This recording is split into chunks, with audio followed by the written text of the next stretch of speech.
Can you hear me? If you can hear me, please type 1. Okay. Can you see me? Good morning. Yes. Thank you, Ahmed. Okay. So you guys can hear and see me.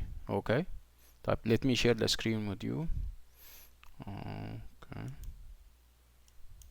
think I would need that too.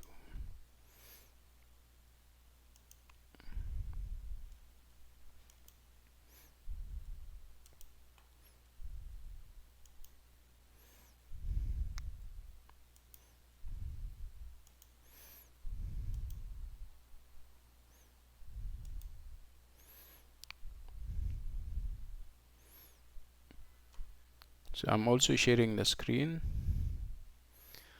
and I'm okay, and I'm going to record the class like we always do. So this is class 3.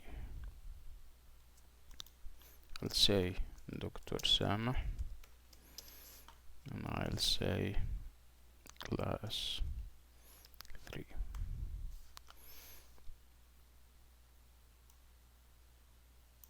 Okay, and we are on our way. This class is being recorded as usual. Okay. So am I loud enough, everyone?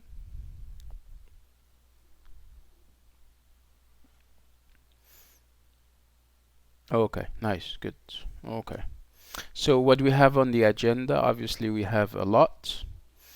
This is our 3rd week, and according to the calendar that I have, we should be in the if not, if we haven't finished the part, we are perhaps halfway through or almost done with it. So what is it that we did over the past 2 weeks? We spoke about the different, we spoke about the course in general. We spoke about the philosophy of the course and why we're having a course like this one. We also spoke about the different genres in general terms, and then started our serious discussion with the elements of fiction. And like I always say, whenever we speak about fiction, we speak about novels and short stories. So do we have novels in this course? No, we don't have novels. We have short stories. We have done a number, not a number, we have done 2 short stories already. We spoke about one at length last time, which was Mona Ragab's I Will Tomorrow. And today, inshallah, we're going to talk about another 2 more short stories, one by what's her name, Salwa Bakr, and the other by Tayeb Salih. I think I asked you to kind of prepare them, and preparing means that you read the short stories. And I told you not to get distracted by the criticism that you may have on them. I don't want you to read critical material yet. I would like you to discover the short stories by yourselves, and I think you are now able to do so. Given the fact that we've been talking about the elements, given the fact that we've been talking about how to analyze the short story and how to break it down to its basic components. Okay, so I'm not going to repeat what I said about Mona Ragab's short story. You guys have spoken enough and long last time about it. We're going to move right away to Salwa Bakr's that beautiful undiscovered voice. And I'm not going to stick labels, and I'm not going to say this is beautiful, this is bad. Like I said, we don't want to kind of influence the choices of others. You have to even keep your judgment and assessment to yourself, okay, so that you don't create impressions, true or false, and those impressions will be communicated to others, and this might even stop them from reading the short story.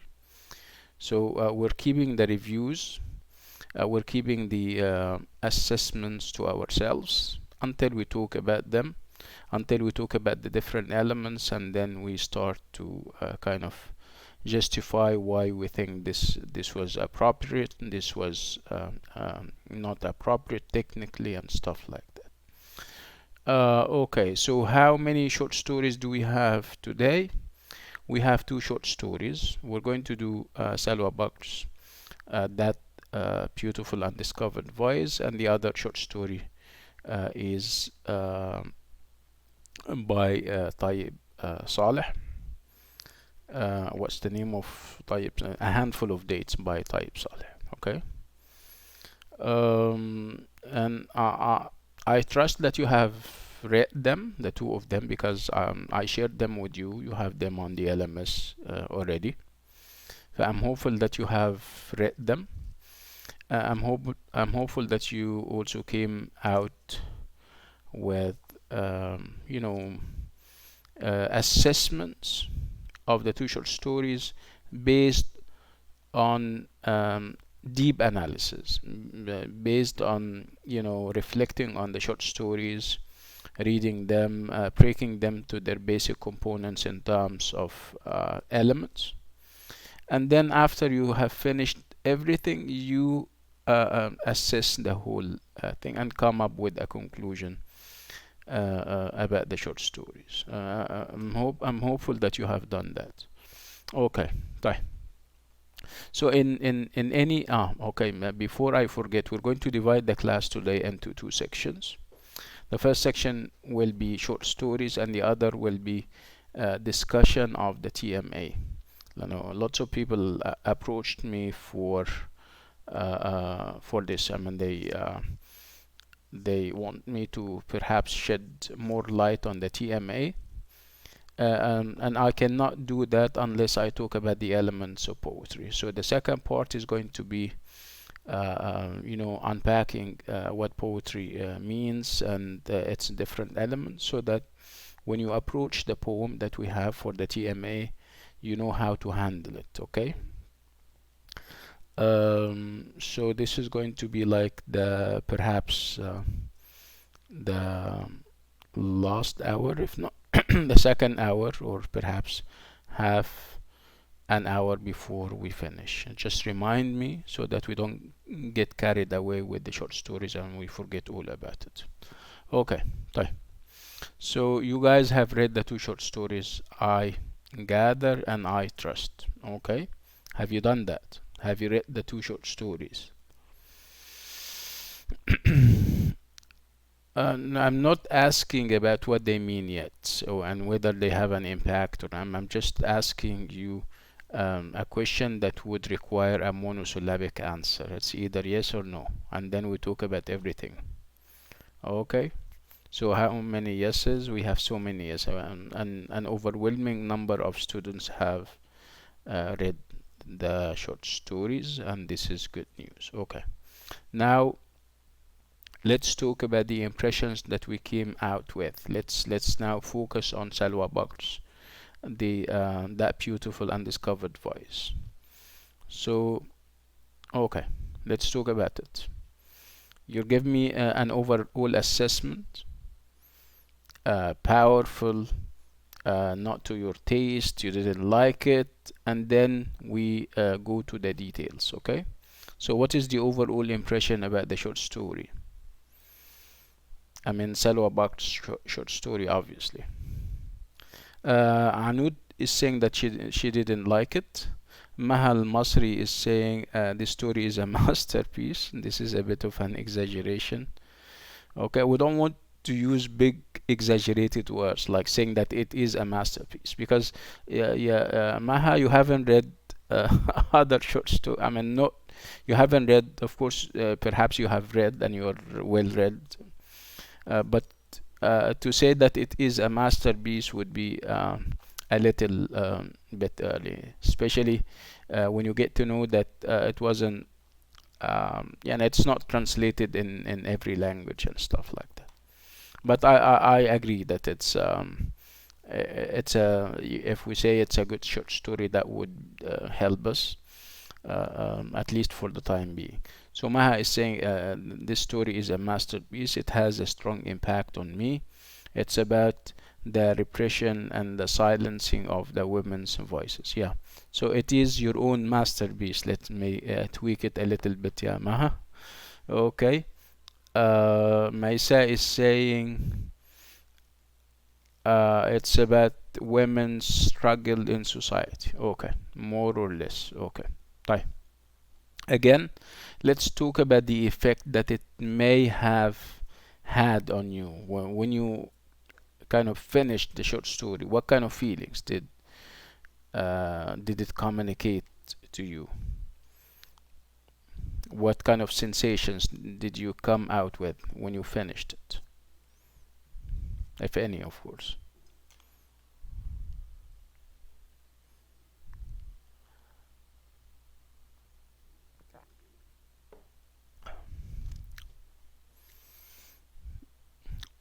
By the way, the mic is enabled, then you can try your luck with it. If you're interested, I can always enable you.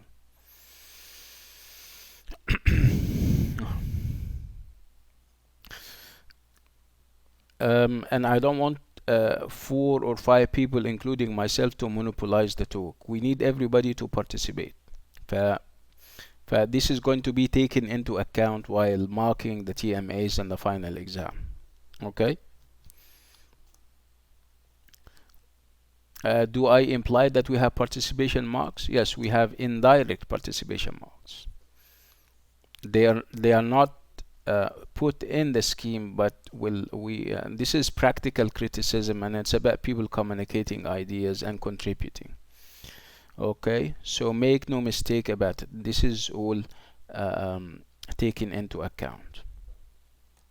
So nobody is obviously saying, yeah, no, it's not. Wait.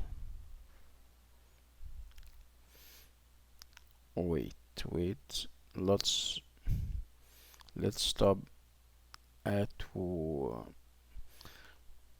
So Arij is saying it's a good story, and obviously saying that it's good or bad wouldn't be enough, yeah, Arij.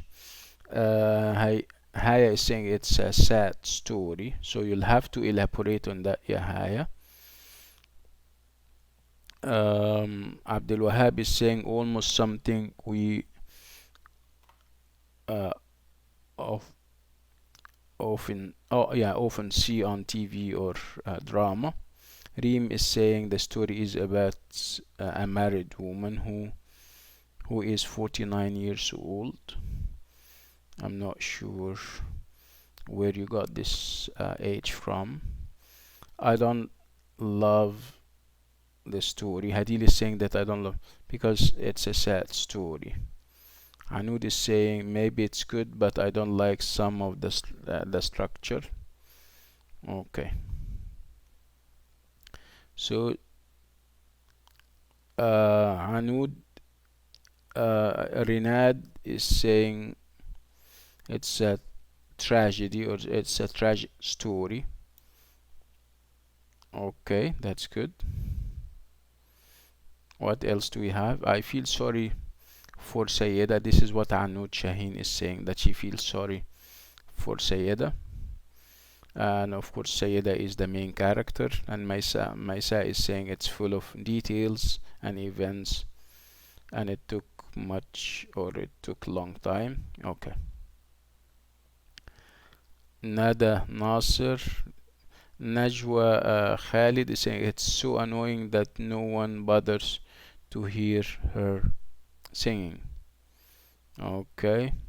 Maha Masri, I felt compassion and pity for Sayeda and all women like her. Remember at one point I was talking about one of those measures of success You if you feel for the character, if you can identify with the character. So did you identify with any of the characters? Identify is to feel the pain, to feel pity for the character, to feel that the character is somehow representing you. So have we seen that? Have you felt any of these sensations?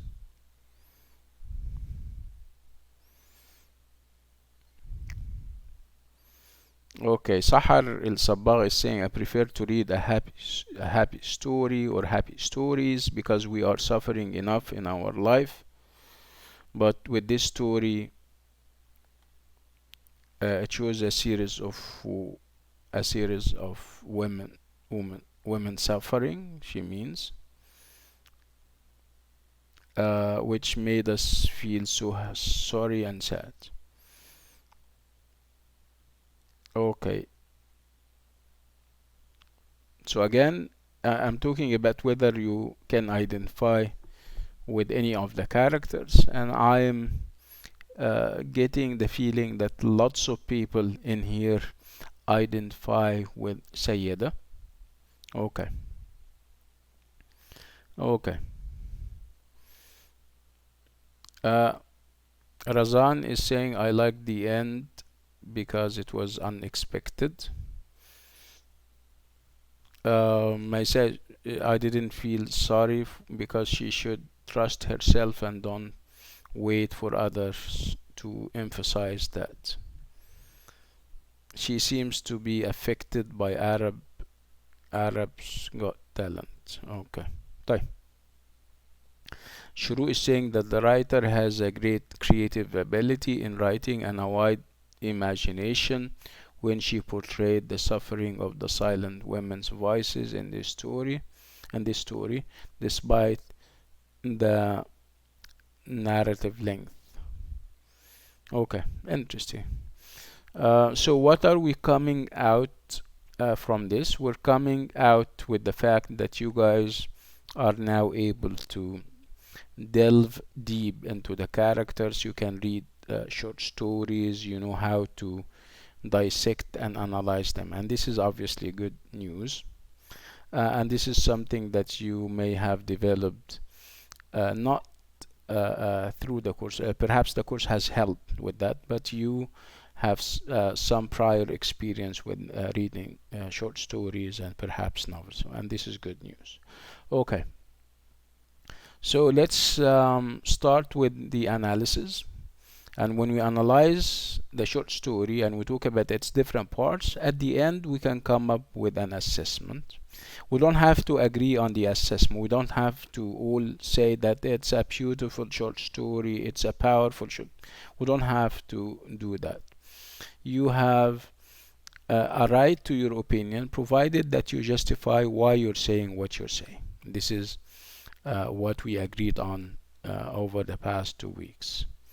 Okay, so what are the elements of the short story that we are going to talk about and see in this short story? Typically, you will have characters, right? So how many characters do we have? Let's start with the characters. 4 characters. Okay, so can we name them? Who are they? Abdul Hamid, the husband. Sayyida. So you have Sayyida, the wife, and Abdul Hamid. And we have Isa. Isa, the grocery store guy, right? The doctor, yes, and the doctor, yes. So these are the characters that we have. Yeah, the therapist or the doctor, the grocer, like Razan is saying, we have Abdul Hamid, Sayyida, Isa, the grocer, and the therapist. Nice, good, very good. So what do you think? Is it logical that we have 4 characters? Is it reasonable?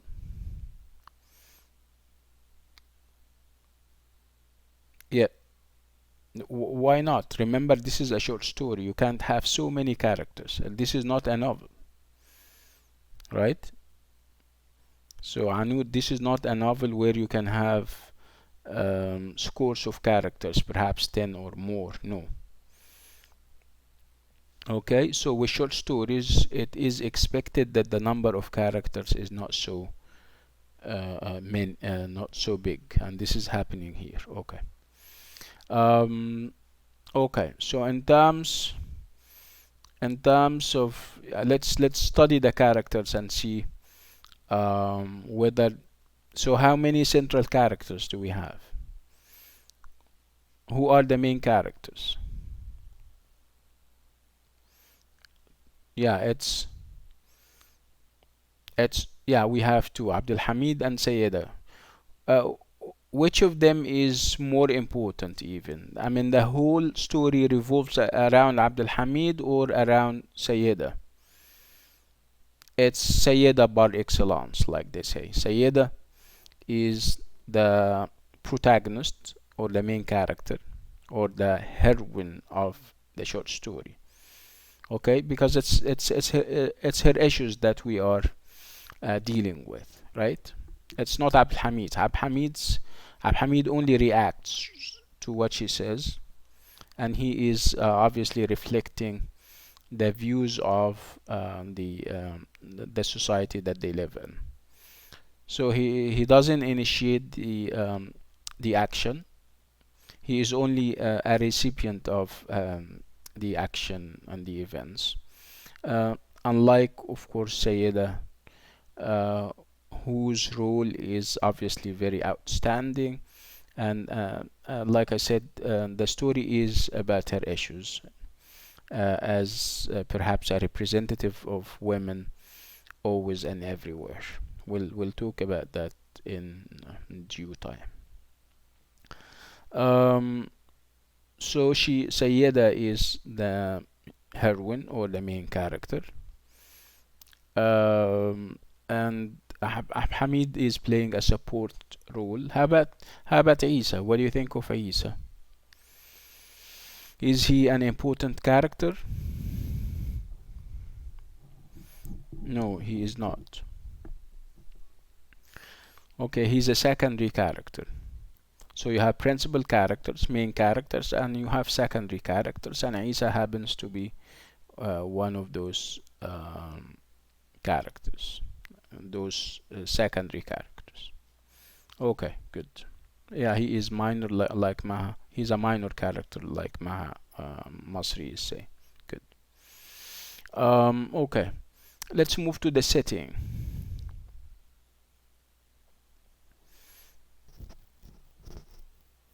Remember, we are limited, I mean, by space. Yeah, Maisa. We said that short stories are about brevity. Brevity means that the writer has to be brief to the point and to the point. If we have so many characters, so the events, I mean, the focus will somehow loosen, and you end up have so many issues and have so many plots and subplots, and this is obviously not in the interest of a good compact short story.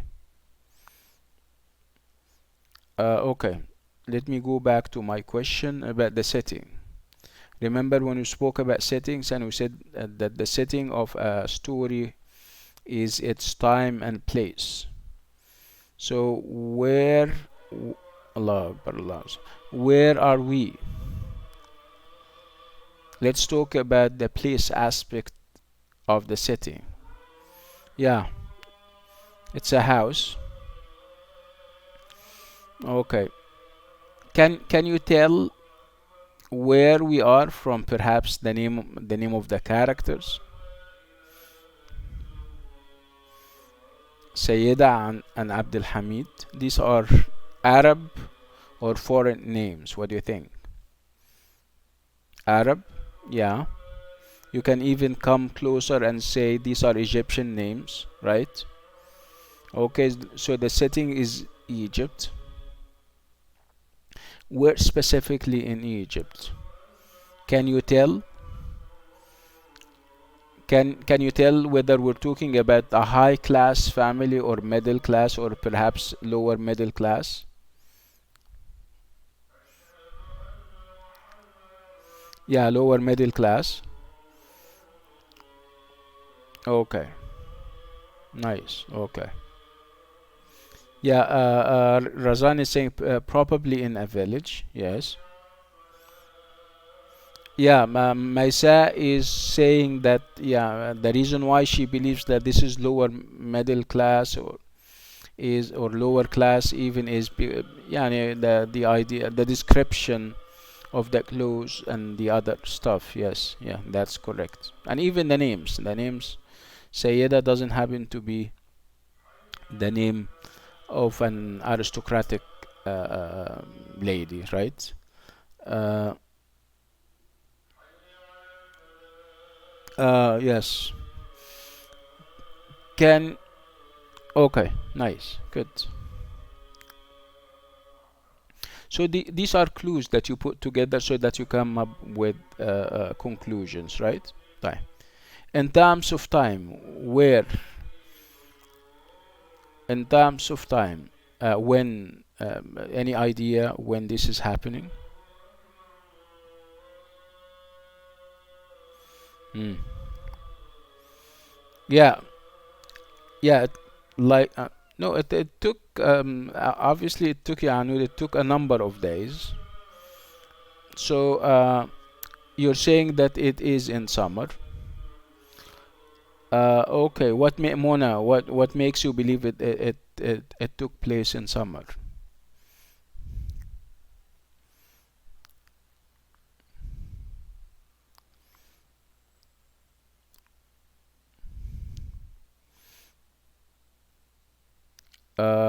Not summer, because the kids had school. That's a good observation, yeah, Razan. Yes, it can be summer. Nagwa is saying nothing specific. Yeah, okay. Maisa is saying it can't be sun. This is a good observation. Okay, good. Okay. Okay. So if you don't have specific time, remember when we spoke about that, sometimes this is part of a tactic that the writer is using, that is meant to do what? If you don't have specific time, yeah, excellent. Like Haya is saying, this is timeless.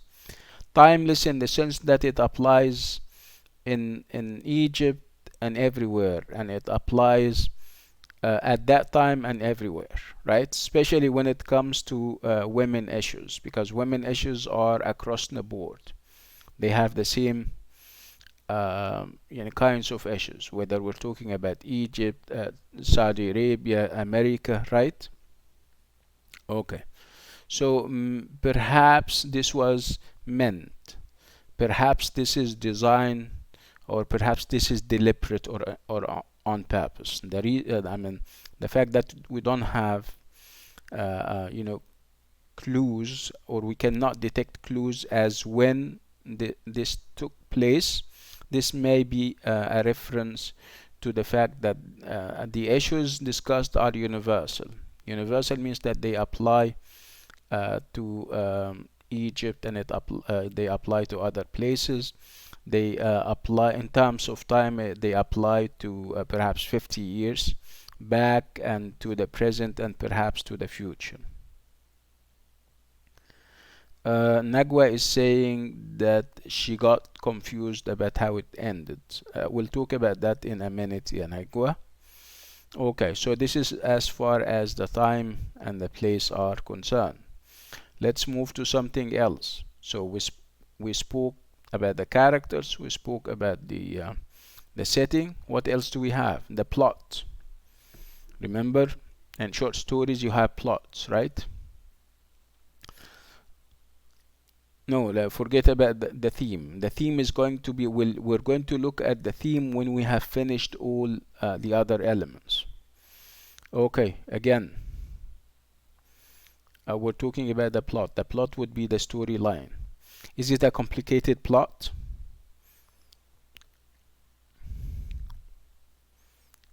Yeah, pretty much straightforward, right? Very straightforward. Okay.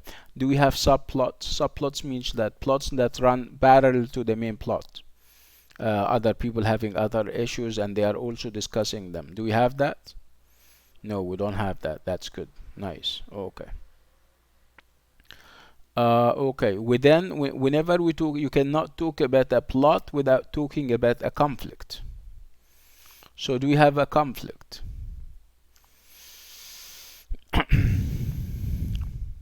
Yes.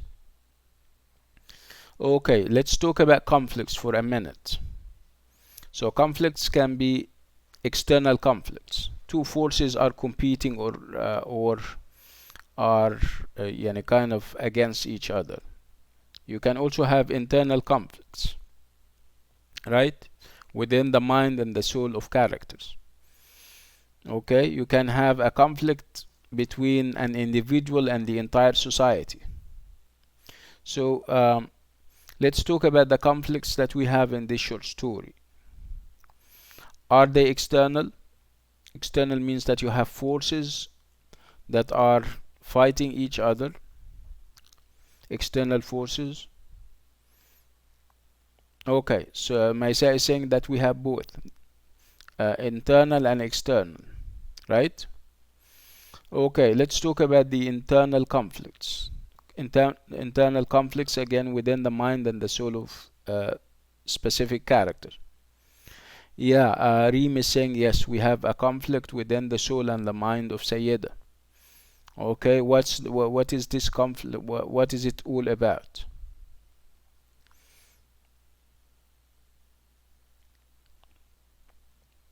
Okay, so what's the conflict within her?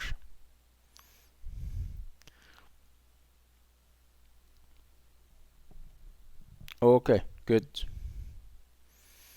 Yes, the conflict would be whether to just forget about the fact that she has a beautiful voice and perhaps continue with the house chores, cleaning up and all these kinds of things, or to give herself the chance to sing, right?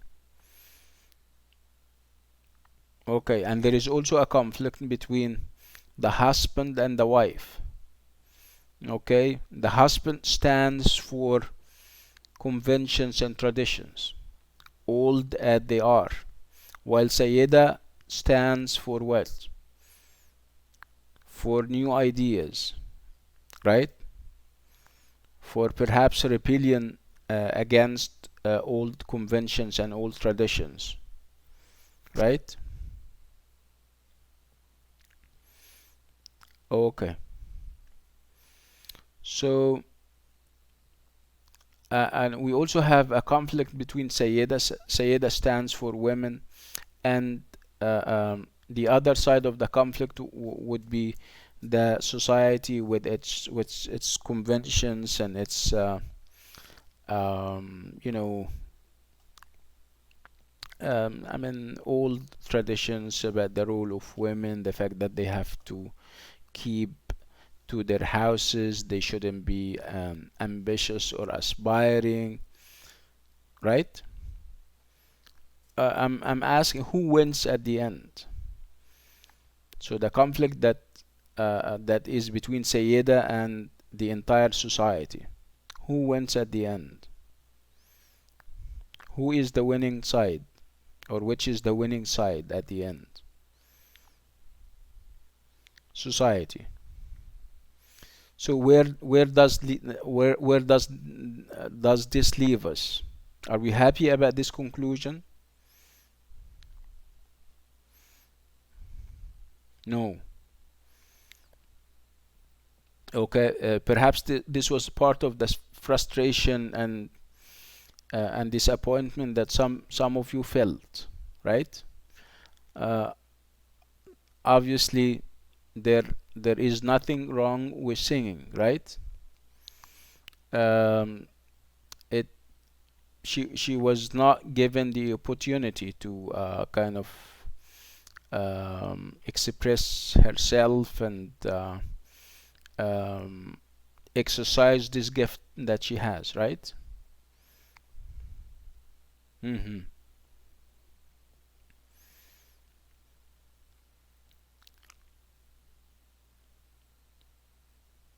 Yeah. Okay. She want Nagwa. She It's not about singing because she can always sing. It's about taking it to the next level, which is perhaps yeah, saying professionally. She would like to perhaps go on TV and become a popular singer as a career. She wants a career out of it, right?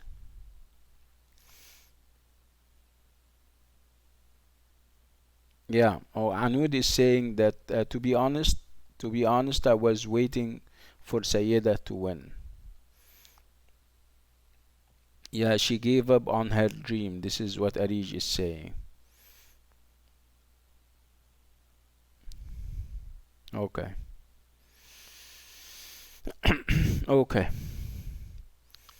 So the idea of conflict or conflicts within the short story can take us or take the reader to the theme, right? The theme is normally an expression of the conflicts that we have within the short story, and the theme is normally general. I mean, you take those small elements and you put them together and you come up with a general idea. So what is the theme? What is the theme of the show? The theme or themes? Like we said, a theme or themes are the ideas that the writer is trying to communicate to us, right?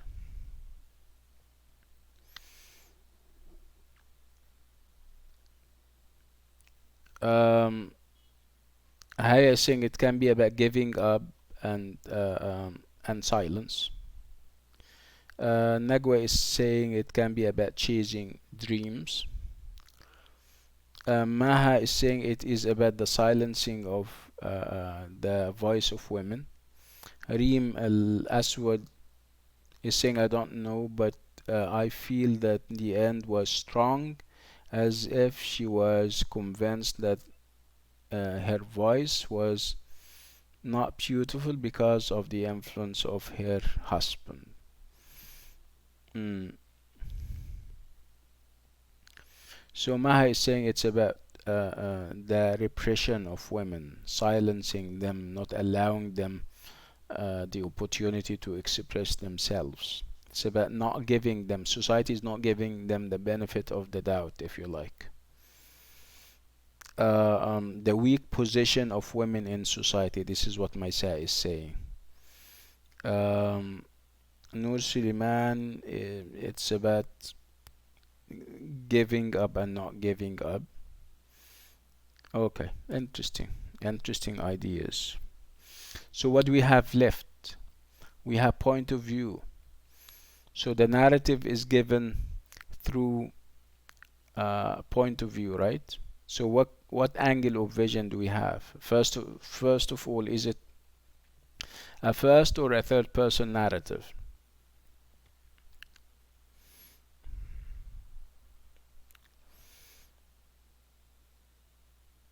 Yeah, third. Okay. Which is good or bad? I mean, remember last time Mona Ragab's short story was written in the first person, right? Yeah, okay. What's wrong with first person narrative? I think we spoke about that last time.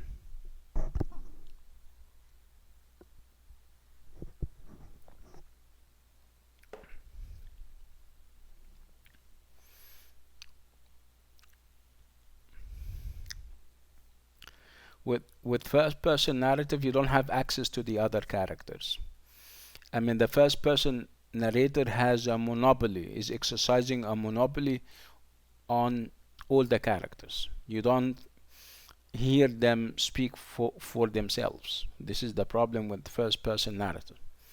But with third person narrative, you may have access to the other characters, right?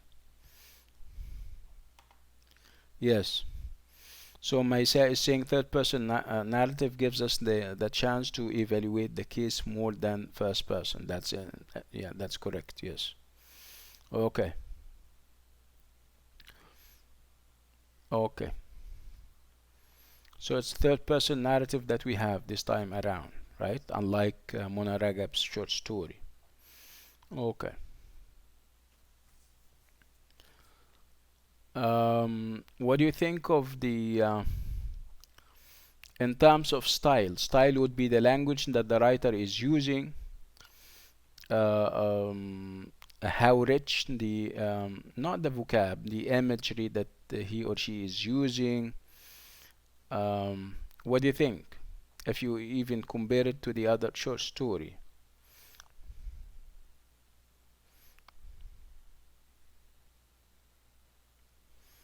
Yes, Ahmed is saying that third person does not influence you directly to select side, but rather present the story to you for your own decision. That's interesting, yeah, Ahmed. Well said.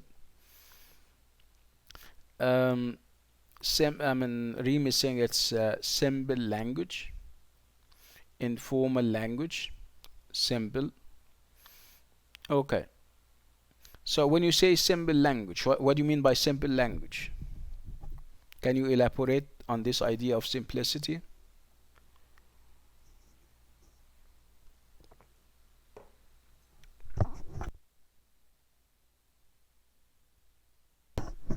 Yeah, easy to understand. Masa is saying easy to understand. Maha is saying the description of the characters makes me feel perhaps close to them. Okay, simple ideas. Okay, Ahmed is saying basic and meant for the majority of people. Okay, nice. Okay, I'll tell you why the language has to be also simple. Because you wouldn't expect lower middle class people to speak poetry, for example, or to use poetry, right? You would expect them to use a language that would be suitable to the kind of education that they have received, if any, right? What happens when a writer, um I mean, you have obviously lower middle class people or even lower, and you have people speaking big words, and this is not realistic, right? So there has to be a measure of realism to the short story, and this can be fulfilled through the simple language, right?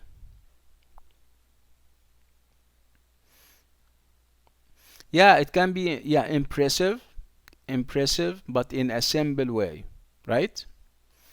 And I am trying to tell you as a general rule that you do not expect an uneducated character to use big language and lofty vocab, right? It just isn't realistic, right? Okay. So the language would add to the realism of the short story. You would say that the short story is real. It can happen uh, everywhere. It can happen um, in our society and in other societies, right? So the topic is very realistic because and very relatable because I mean this is obviously a thorny issue when it comes to women and the suppression of their voices.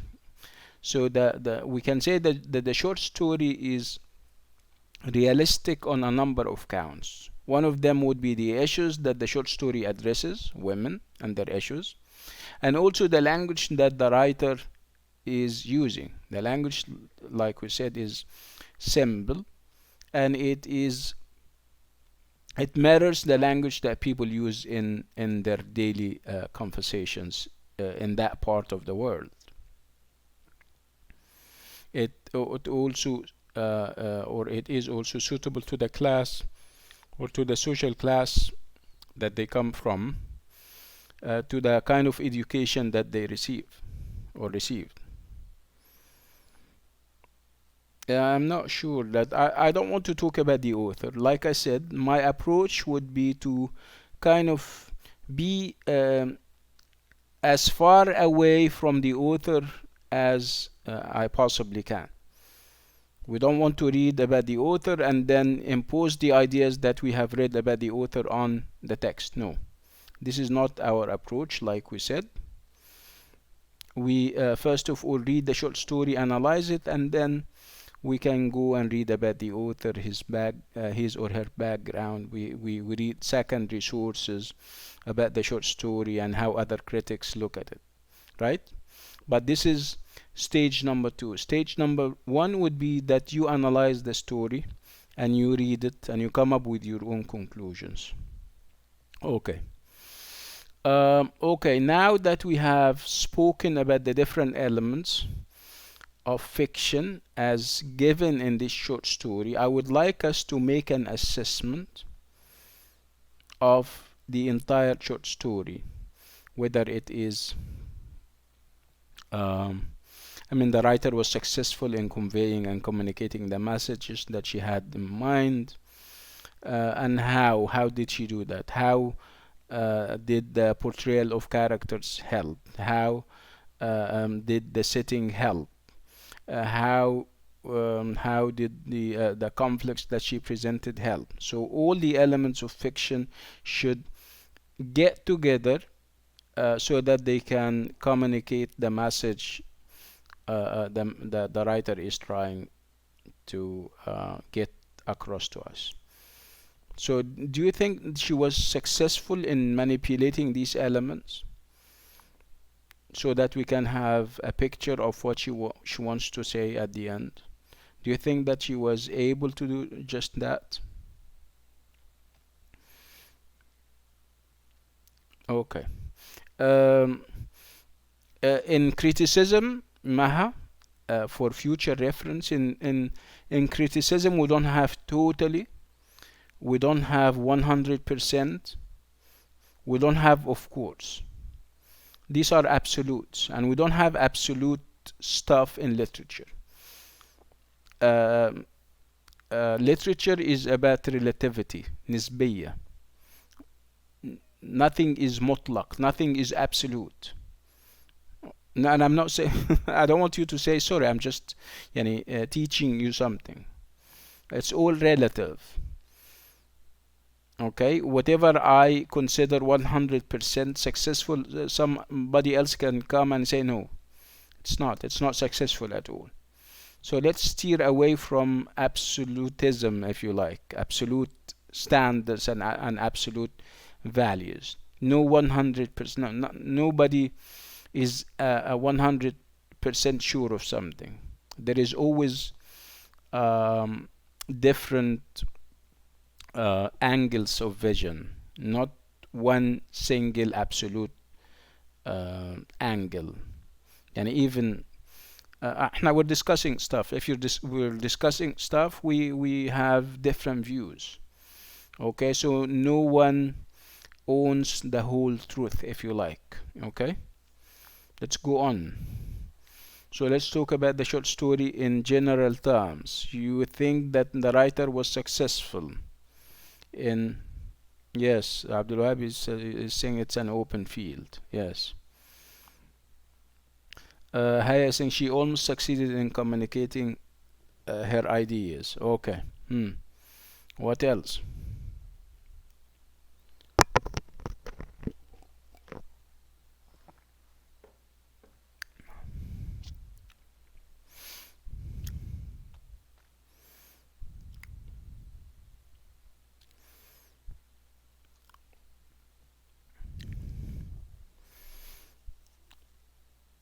Okay, I think we'll all agreed that if we compare it to the previous short story, which of them is better?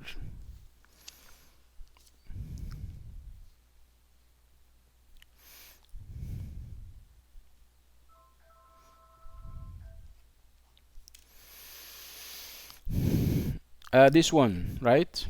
More detailed, um, more complex, more vivid. The style is even more vivid, right? No, I don't.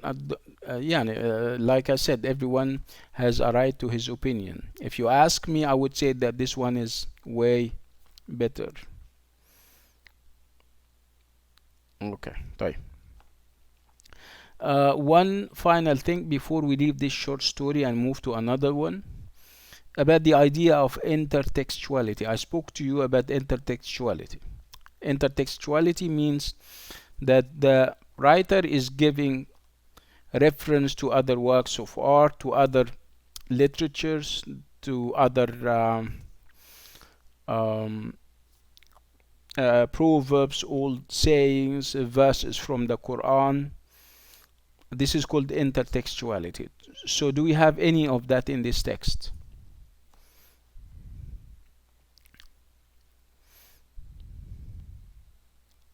Yes. Yeah, lots of them, by the way. There were lots of Quranic verses, right? Lots of wise nuggets. I mean, nuggets of wisdom, right? Okay. So, how successful is the writer in using them? Was she successful using them, or she was just using them without unnecessarily, if you like, if you like?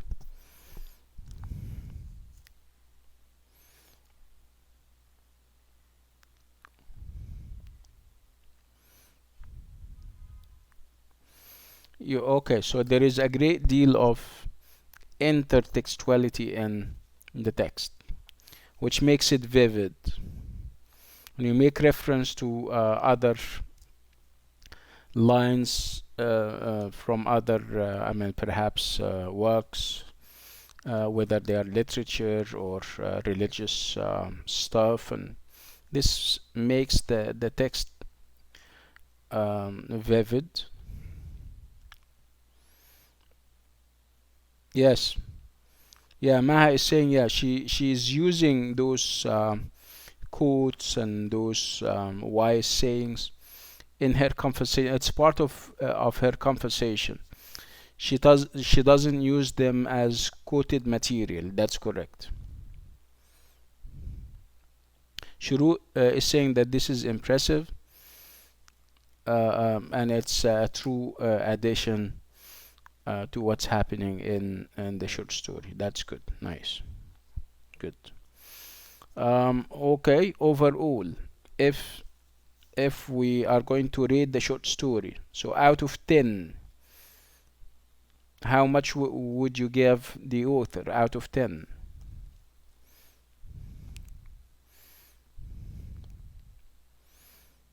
Haya is saying 7. Anud is saying 7. 7.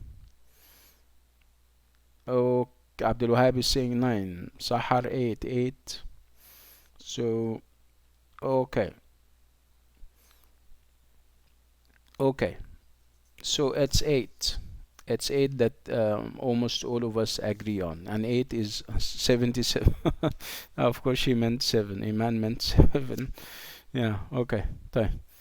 Okay. So the writer in very brief terms did a very good job, and she succeeded in communicating the ideas that she wanted to get across to us, and they all have to do with the fact that women are not given the liberty and the freedom to do whatever they think is proper for them. Other people are deciding for them, and if they come up with initiatives, other people, male as they are, make sure that they suppress them and halt their advance or advancement.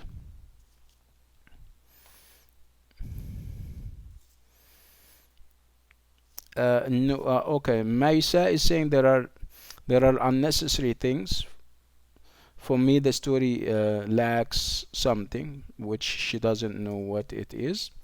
Yeah, no short story is perfect. Yeah, Maisa, there is always room for improvement, right? But if you read her other short stories, you might find that she is avoiding the errors that you are referring to. So no work of art is perfect, and again, it's very relative. Whatever you think is a weakness, somebody else may think of as a point of strength, right? It's all relative. Nothing is absolute when it comes to literature. لا مطلقات in literature. We're talking about things that are relative.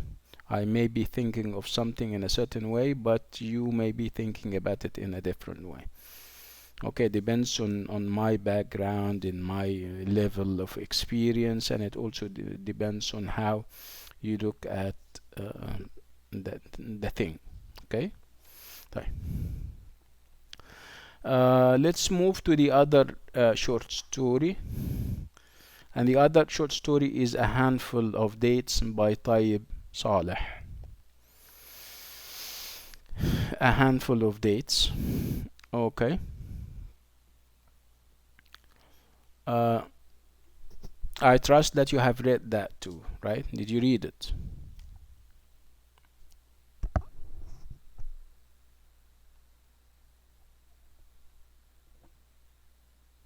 Okay. So we're going to start with the overall impression, and then we go to the details later. Okay, so what is the overall impression about the short story? A Handful of Dates. Okay, Anud is saying that she liked it.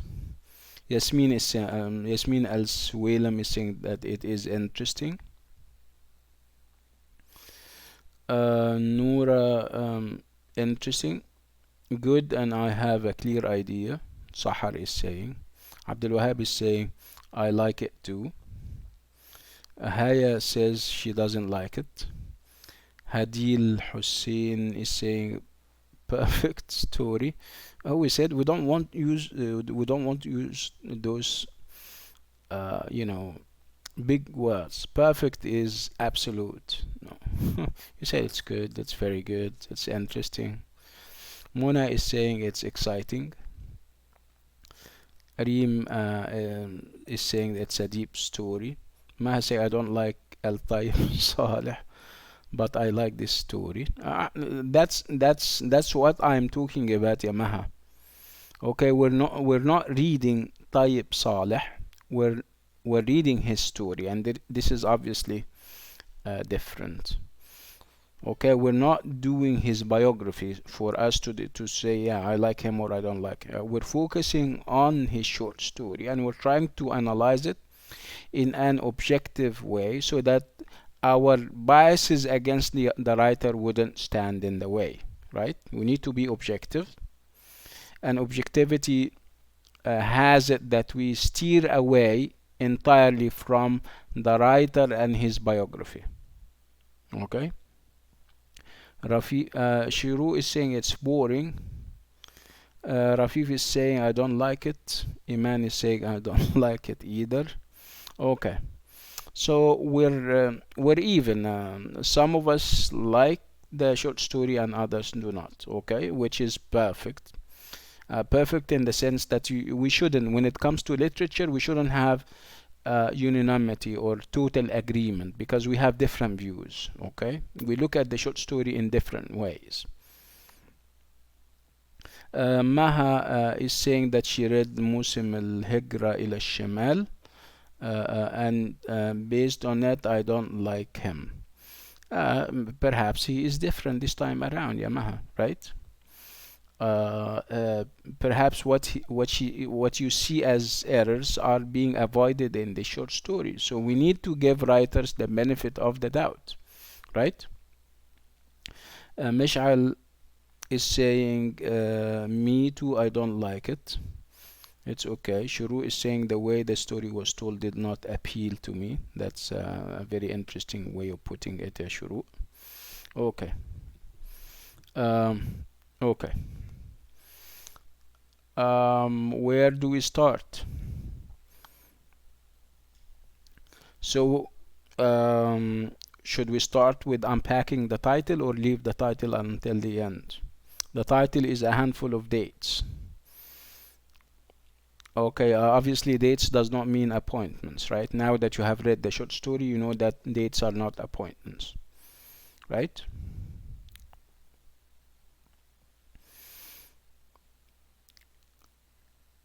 Okay, I leave it there. I mean the title because perhaps we will revisit it when we discussed everything and see how significant the title is, right? Yeah, bomb dates like Maha is saying. Yes. Okay, good. Okay, so where do we start? Let's start with the setting. Where are we? The setting. Where are we? Sudan. Okay, we are in Sudan this time around. Okay, okay.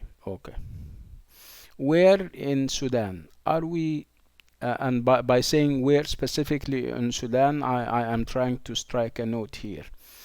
Are we in the capital, for example? Do we have any mention of Khartoum, for example, the capital city of Sudan? Okay, so the place is very significant. It's away from the capital, right? It's near the river or the Nile River, and it is also on farm land in a village, more or less, right? Okay. So okay, let's talk about the associations of village life. When I say village, what comes to your mind?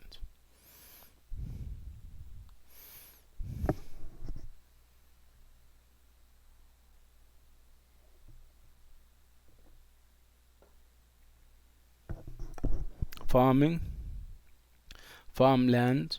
Let's talk about the associations. Associations are whether when I say village, it gives you nice sensations or bad negative ones.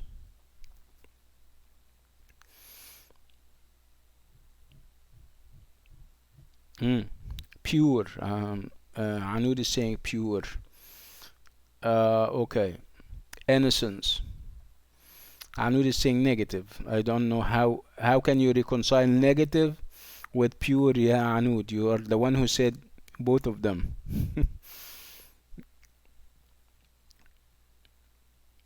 Ah, yes, a quiet lifestyle. Yes. Don't be sorry about anything. I'm just, yani, we're discussing things. You say, yani, sorry a lot, yeah, Anud. And this is not what I mean when I ask you questions, when I say this is good, this is bad. Okay, don't say sorry anymore. As long as we're discussing stuff, there is, I mean, the word sorry shouldn't exist. So Dima is saying clean, simple life, positive stuff, simple lifestyle, right? Okay. So do we have that? So the associations of village life is about simplicity of living, purity, innocence. Do we have that in the short story?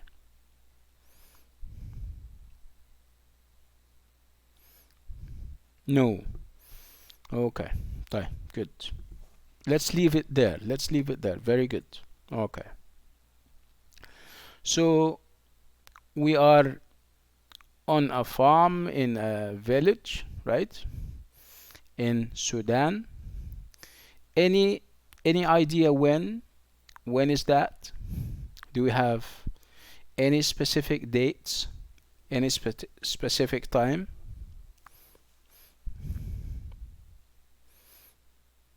Okay, Maisa is saying she has a clue, and the clue is that time is summer because the harvest time of dates is in summer. Yeah, that's a very good conclusion. Very smart, mashallah. Thank you. I forgot the name, Manish. Um, Was it Maisa or Maha? I don't remember. Okay. So let's agree. Not all of them are timeless. Yeah, they can't all be timeless. I don't see any timelessness in the short story. It's just another short story, mind you. It doesn't address big issues like the one with Salwa Bakr, where we talk about women and what happens to them down through the ages, right?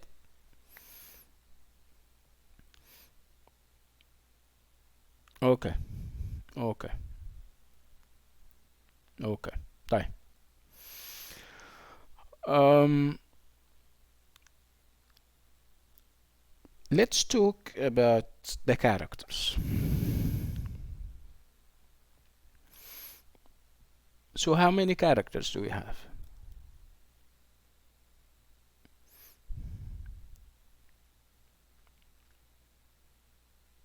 Okay, three characters, or perhaps four.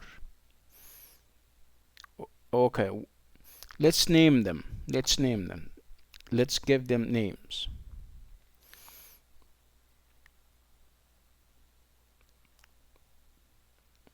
Masoud,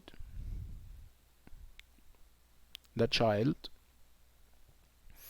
who is obviously nameless. He doesn't give us his name, right?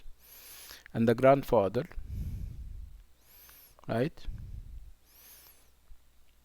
So the grandfather, by the way, grandfather is different from Masoud. Masoud and the grandfather are two different characters. So the boy, his grandfather, and the neighbor. No, we don't have Isa, yeah, Rasha. Isa was in the other short story. Okay, Maisa is saying grandson, grandfather, and Masoud are the main characters. We don't have a mother figure. No mentioning of any women in the short story, Amona. Okay, good. Abdul Wahab is saying the boy, the grandfather, Masoud, Hussein, and the assistant. Yes, that's correct. Okay. Okay. So the two main characters would be the boy and his grandfather, right?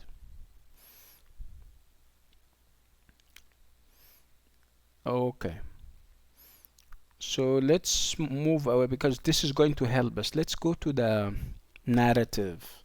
Let's go to the point of view. Is it a first or a third person narrative? Because it's going to make all the difference.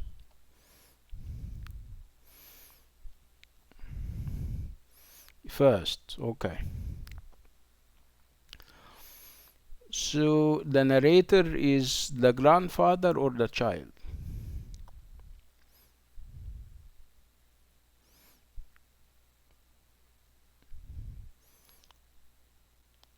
Okay, it's the boy, right? Okay. Okay, what does this tell you about the narrative? If the one who is undertaking the narrative is a small child, a boy, would you trust the narrative?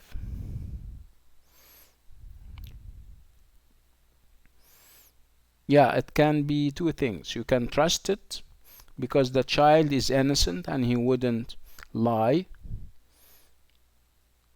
right? And his ideas and his views on life are very fresh. But again, you may run the risk of having an inexperienced child whose views of life are not mature enough.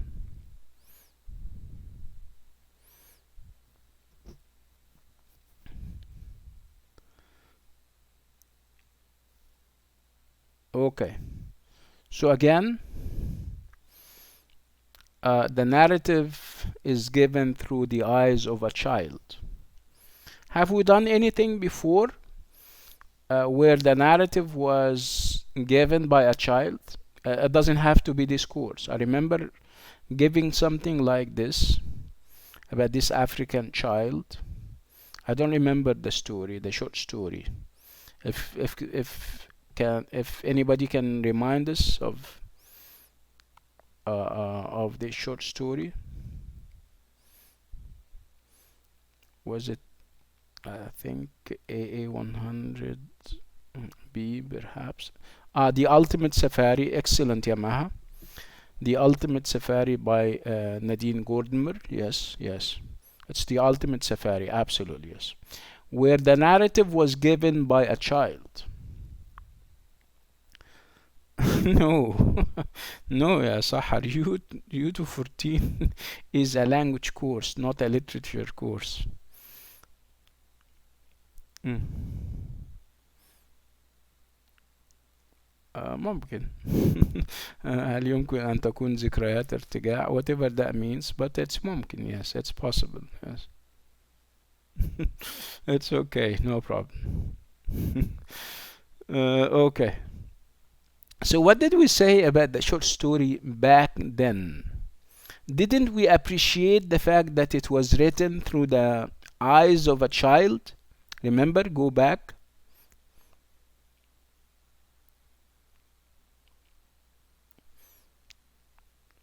Remember when we spoke about the story, The Ultimate Safari, and we said that the narrator is a child. Was it positive then? Did we consider that back then positive or negative?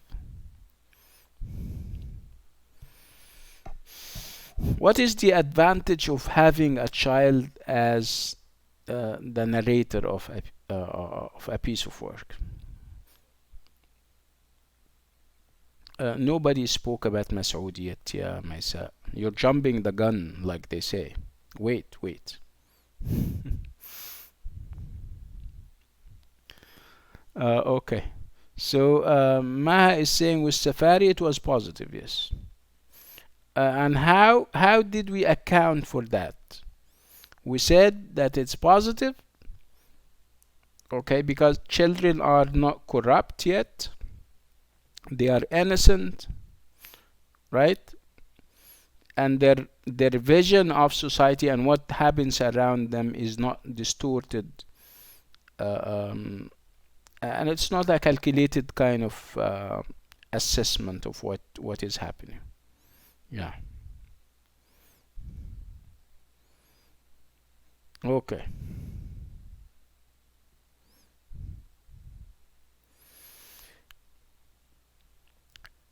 On the flip side of things, when we have a child as a narrator, we run the risk of having immature judgments that are not an assessment of situations that are not mature, that lack experience. And in this case, we say that the narrator is not reliable. Are you getting the idea?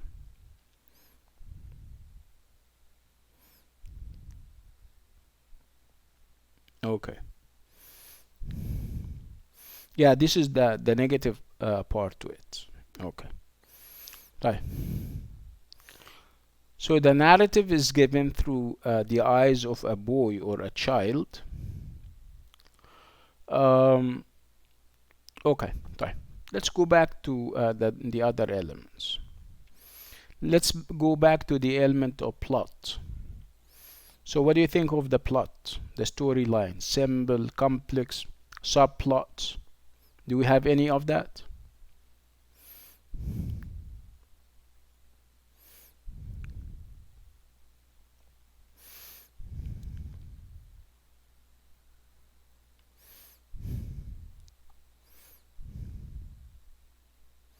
Yeah, very simple. Yes, very good. Yeah. Do you have any subplots that run parallel to the main plot?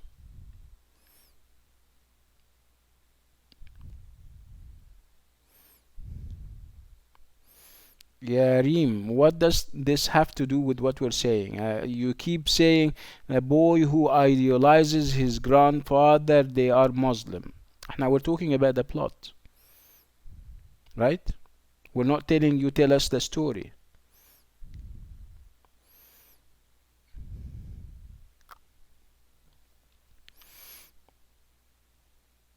Okay, so it's simple, no subplots, right? Remember, at the core of the plot, there has to be a conflict. So do we have conflicts? Do we have any conflicts in the short story?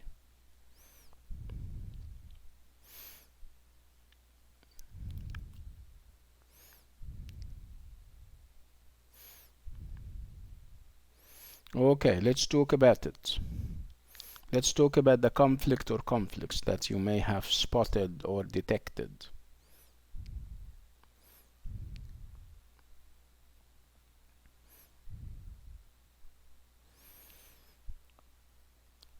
Okay, so let's decide whether or determine whether the conflict is external or internal.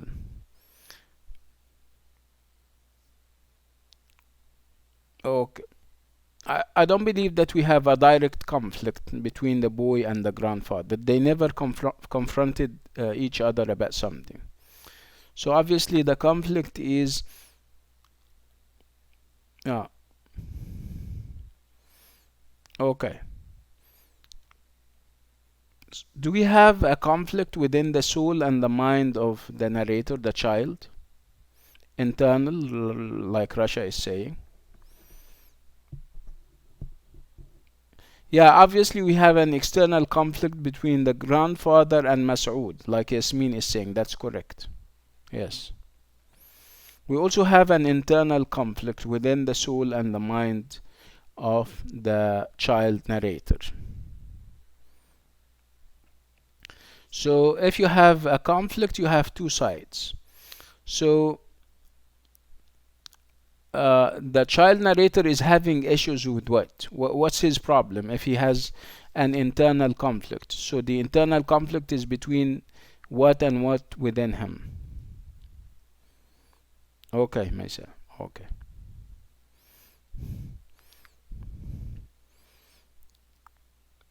So what is creating issues within the mind and the soul of the child narrator?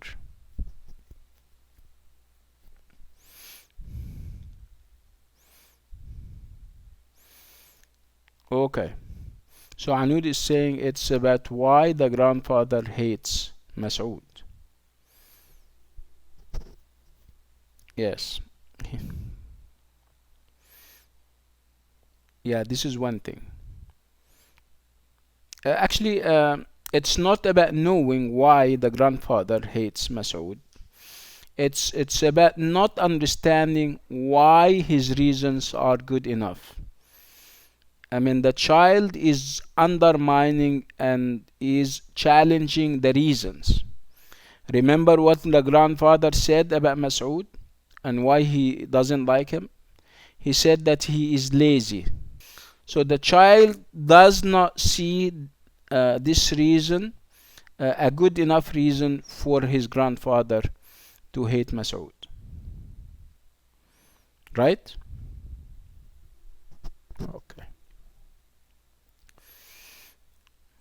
On account of this, we have another conflict within the soul and the mind of the child,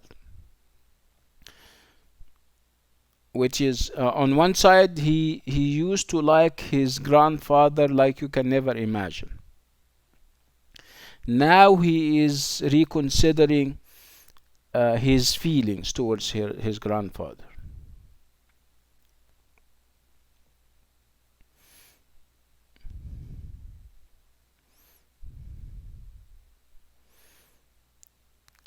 Okay, that's an interesting point that Maisa is introducing.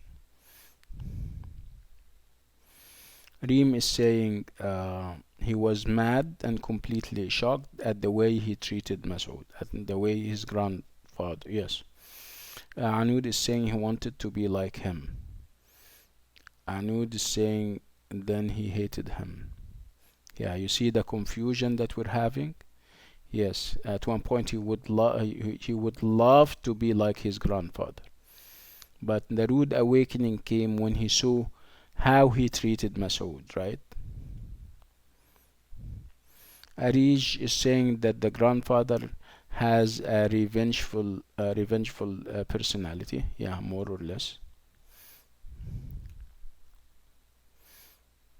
Okay. Okay, good. Okay, what do you think of the whole thing? What do you think the message is? What is Tayyib Saleh trying to say? What is the theme?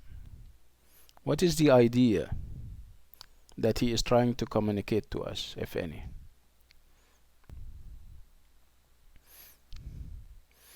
Reem is saying that people have dark sides. Yeah. Maisa is saying things are not always as they seem. Yeah. The idea of appearance versus reality. Have you ever heard of this issue or this idea? Appearance.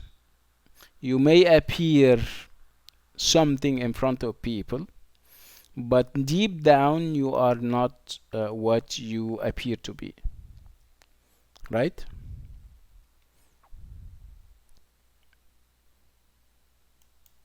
Okay.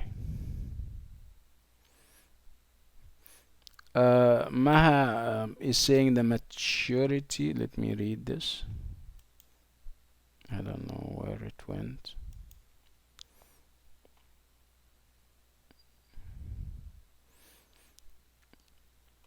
Reem is saying money can. I think we have some kind of lagging because I don't see the words as comfortably as I used to. Not everything we see is true. This is what Nagwa came out with. Yeah. Okay. Right. Can you? So Maisa is saying people believe what they see, not what they hear. Anud is saying all the grandfathers are kind and respectful. I'm not sure that we have seen that happening in the short story Anud. So we cannot take this as a theme or as a message, right? Okay. So let's look at the style of the short story.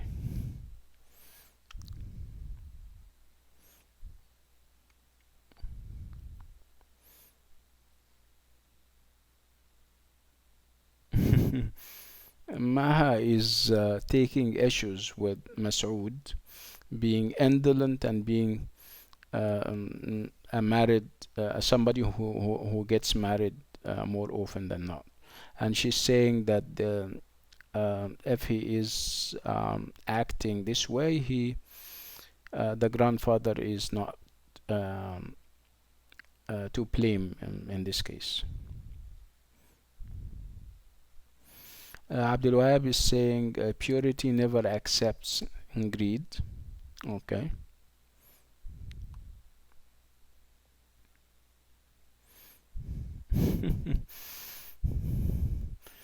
And this is another issue, Anud. I mean, you guys are taking the discussion to other directions.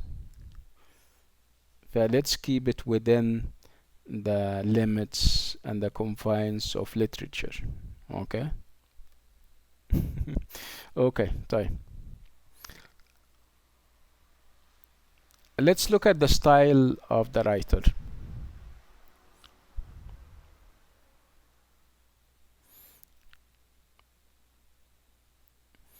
What do you think of the style? What do you think of the language?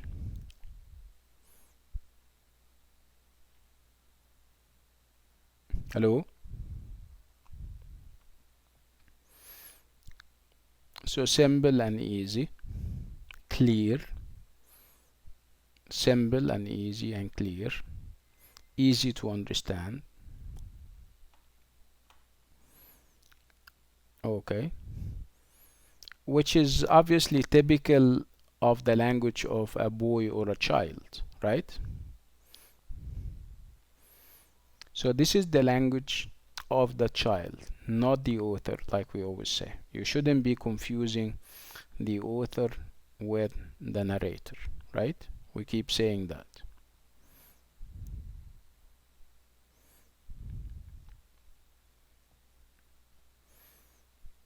Okay, are you getting the idea? If we're going to make an overall assessment of the short story, so out of 10, how much would you give it, Tayeb Salih?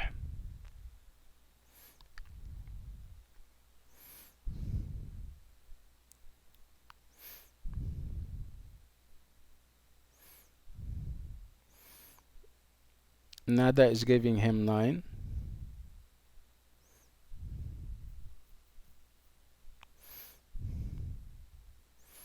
Rafif is giving him 6.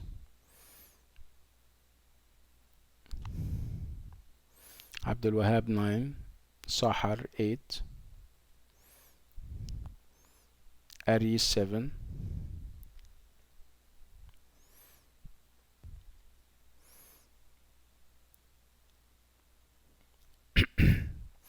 So okay, so with this part we come to the end of the discussion of the short stories that we have. Let's now move to the TMA, and let's move to poetry. Okay. Okay, so I trust that you have read the poem, that you have understood the poem, that you have also kind of broke the poem to its basic components, right? Did you do all of that? Okay.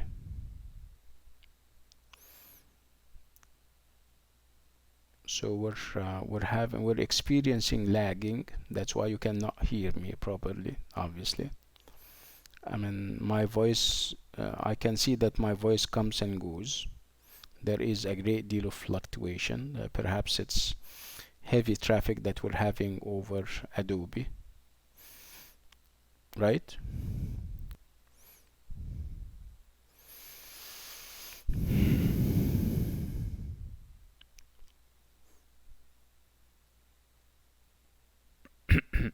Can you hear me? Okay. As you can see, we have a great deal of lag, and obviously we're experiencing challenges, technical challenges.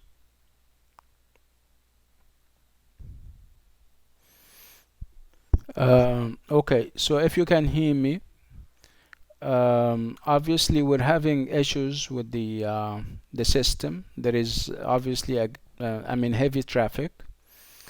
Um, unless I think it works now. Okay, طيب الحمد لله. Let's okay. So we ended our discussions of the two short stories today. Now we're going to move to the TMA, and like I said, we cannot handle the TMA until we have a good I mean handle on what poetry is and its different elements. Okay, so let's move to the second part. I mean the poetry part is going to come much later, perhaps in 2 weeks, but we're not going to stay that long, because by the time we reach this part, you will have submitted your TMA, so you wouldn't benefit from what we will say then. Yeah. Okay, so that's why I thought it would be a good idea if we start the poetry part right from now. Okay, so poetry, we have done short stories, we have seen short stories, um, and we have also read poems, right? So in terms of not ideas, uh, in terms of the words on the page, how different poetry is from novels and short stories. We're talking about the form and the shape. We're not talking about the ideas. Because at one point, if you still remember, we established the fact that the ideas may be common among all genres. You can talk about women in short stories, and you can also talk about women in novels and in poetry and in drama. So the issue or the difference would not lie in the theme or themes. It would lie in the form, in the genre. So my question is now that we have some experience with short stories, and we have also read the poem that the TMA is about, how different in terms of shape? I'm asking you.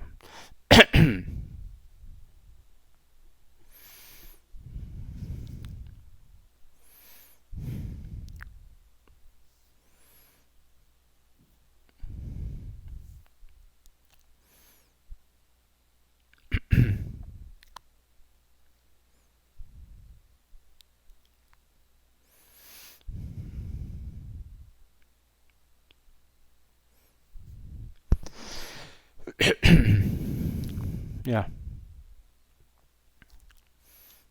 So how different? My question was about the difference. Mona is saying the lines. Okay, let me read this. Yasmin is saying so different. Poetry has rhythm and stanzas. Uh,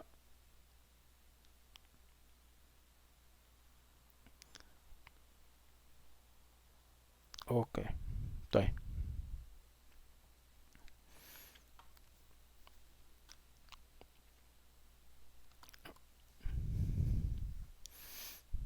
Okay, what else? So in terms, when you look at the page in which a poem is written, and when you look at a page in which a short story is written, you're going to notice and detect big differences having to do with if we talk about poetry, you don't take the lines to the margins like you do with short stories and novels, right? Um, yeah, in poetry you can have sentences, but sometimes you don't even have sentences. Sometimes you have phrases, you have incomplete sentences, right? In novels you have to make sense, and making sense in novels would or short stories would mean that you write full sentences. Okay, if you're writing incoherent sentences, this is not and it doesn't and they don't make sense, this is not a good novel or okay. In novels and short stories you deal in paragraphs and with paragraphs, right? And these paragraphs are a number of lines long, right? And they are from margin to margin. But in poetry, like I said, you don't take the line to the margin, right? And you don't write in paragraphs, you write in stanzas, and those stanzas could be 4 lines, 6 lines, 8 lines, okay, depending on your poetic plan. Okay, what else? With poetry you talk about music, whether this music is internal or external. Internal in the sense that, I mean, the meaning itself can kind of get you there. I mean, it can achieve this kind of musicality, but you also have external music. External music, I mean, has to do with the rhyme and the rhythm of the poem. Poetry has rhythm, which is the beat. There is always a beat to it, okay? As if you're playing drums in a certain way. Stresses and unstress stresses. You also have rhyme and by rhyme we mean that normally you have two lines having the same sound at the end. Can be two, can be three, depending on what poetic conventions you are following, right? So this idea of musical appeal is there in poetry. You don't have that in short stories and novels unless the novelist is I mean his or her style is so poetic, so different that it would look like poetry. But this is rare, it doesn't happen much. But in poetry, one way of measuring how good a poem is would have to do with the musical effect that it has on our ears. Am I making sense?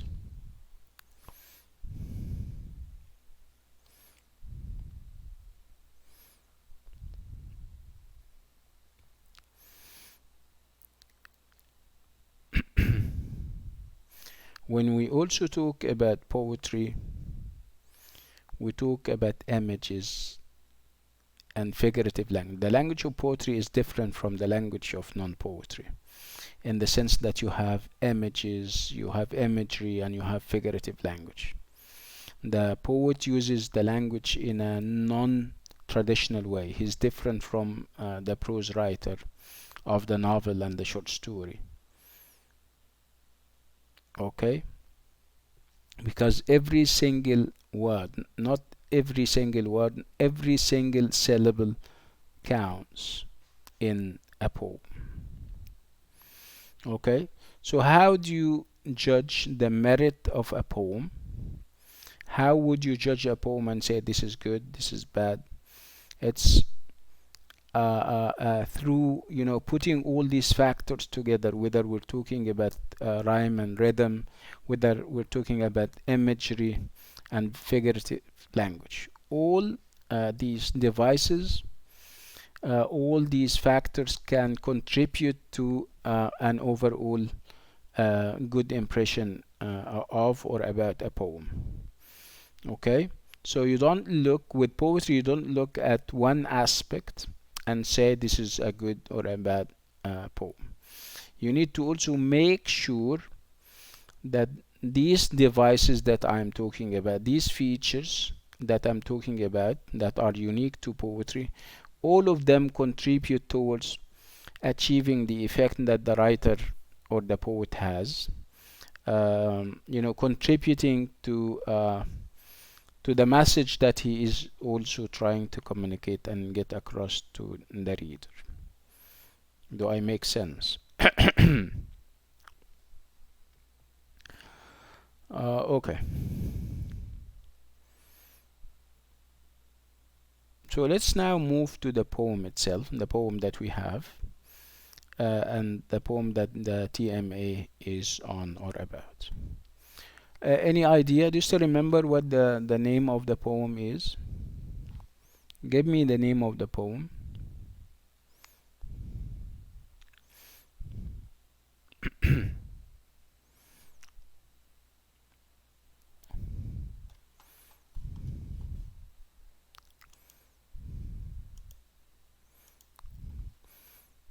Okay. So this is the poem.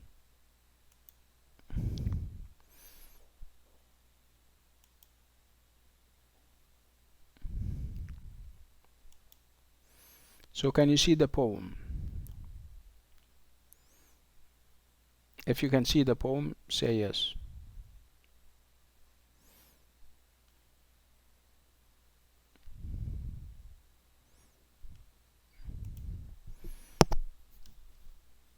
Okay.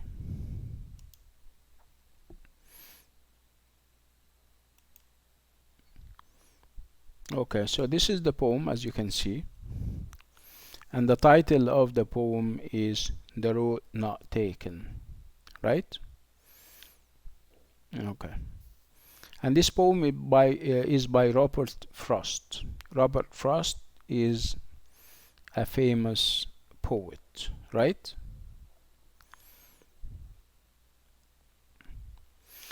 So in terms of form, does it look like a poem? Does what we said about a poem a minute ago apply to it? Yes. Okay, you don't have lines from margin to margin, right? You don't have that. Okay, what else? It is divided into stanzas, not paragraphs. So how many stanzas? 1, 2, 3, 4. You have 4 stanzas, not 4 paragraphs like short stories or novels. Right? What else in terms of form? You need to check the rhythm, how many beats there are, how many stresses and unstresses there are. Okay, and this is moving horizontally. Okay, when you talk about the rhythm of a poem, you talk about its the horizontal aspect of the poem. Okay, when you talk about the rhyme, okay, the rhyme of a poem, you are talking about the vertical aspect of a poem. Vertical, how lines end. Okay, because normally the lines end together. End together means that they rhyme together. You have the same rhyme or you have the same sound. Okay.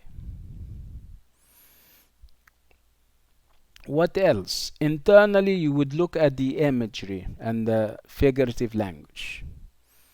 Okay, imagery means that you're going to have description that would appeal to the different senses.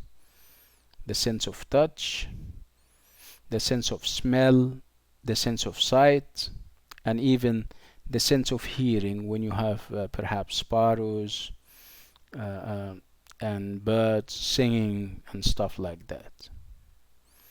Okay?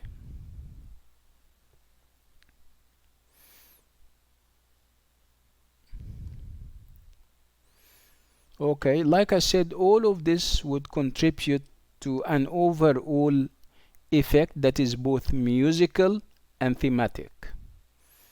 Okay, so the poem has to be musical in the sense that it appeals to your ears, okay, through its rhyme and rhythm, and it should also appeal to you through its ideas and themes, right?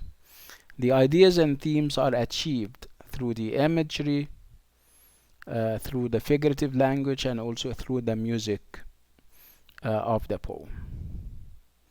Okay, so if you establish all of that, you are on your way to deciding whether you are in front of a good or a bad poem. Okay, so let's talk about this poem in terms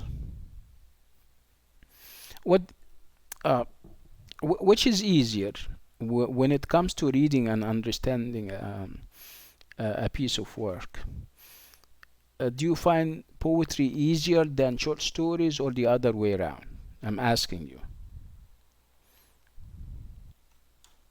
Yeah, like Rasha and Layla are saying, of course, it's way easier to read a short story than to read a poem, right?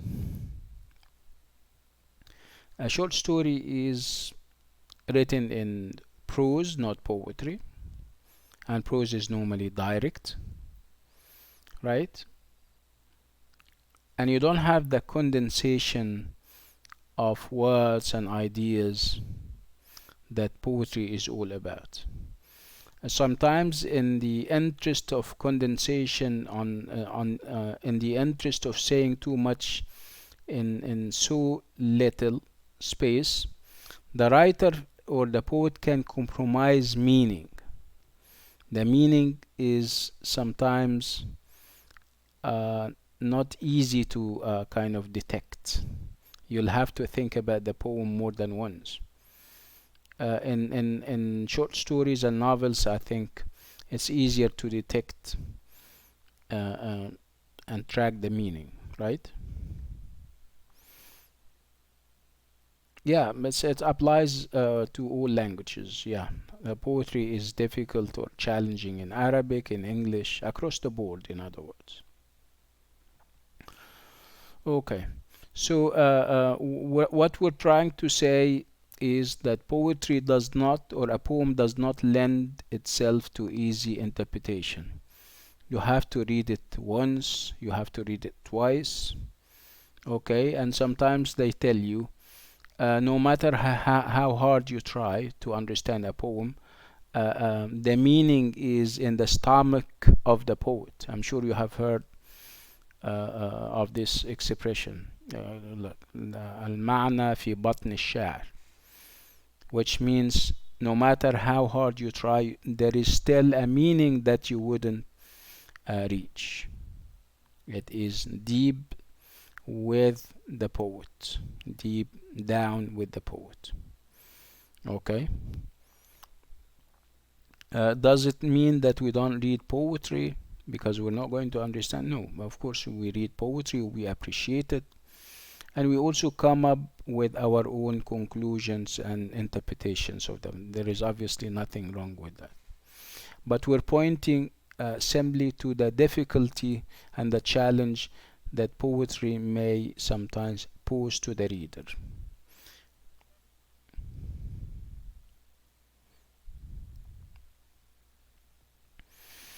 I'll answer this question in a minute, Yama. Okay. Why am I saying that? Why am I talking about challenges, about poems and different levels of accessibility, and the fact that poetry does not give itself to easy interpretation? Because I mean, we posted the TMA today and we found people submitting the next day. When did they read? When did they appreciate? When did they understand? Okay, what I'm trying to say that with poetry you need to take your time, you need to read more than once, you need to understand what poetry means and what its elements are.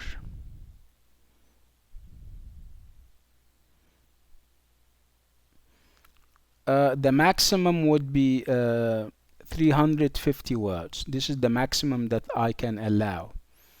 You're allowed you're asked to write 300 words, and I am allowing you to go a little bit further. Your maximum would be 350 words. I'm hopeful that this is good enough.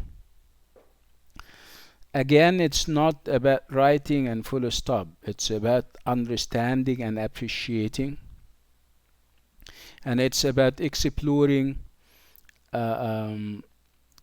the relationships and the affinities and the connections between the technique and the theme, and how the technique can help and enhance the message and the theme of the poem. Okay.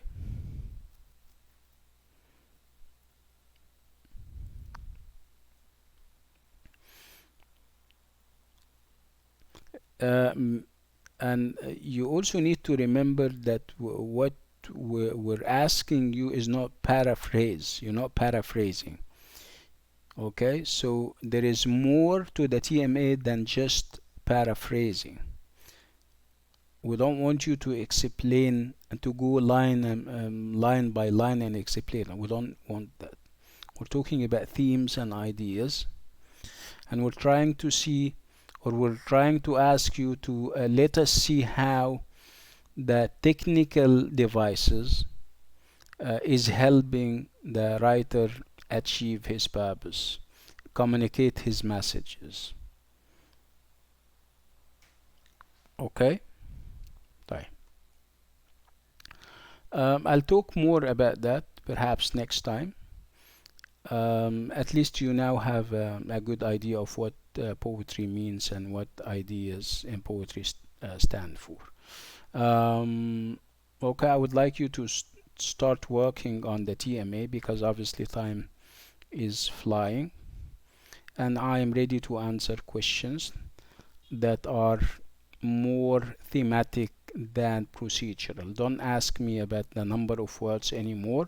Just focus on the ideas, focus on how to write a well organized essay that shows us how the theme and the form are, allied in delivering the messages that the writer is trying to deliver. Okay. On this note and with this item, we come to end of today's class. I'll see you next time. Next time we'll have Ashabi's short story. We have two short stories actually. We have Dead Men's Bath by Chinua Achebe. We'll do it. And we're going to also have The Necklace by Mobassan. We'll do them and we're going to continue with poetry. And until then, I wish you all the best.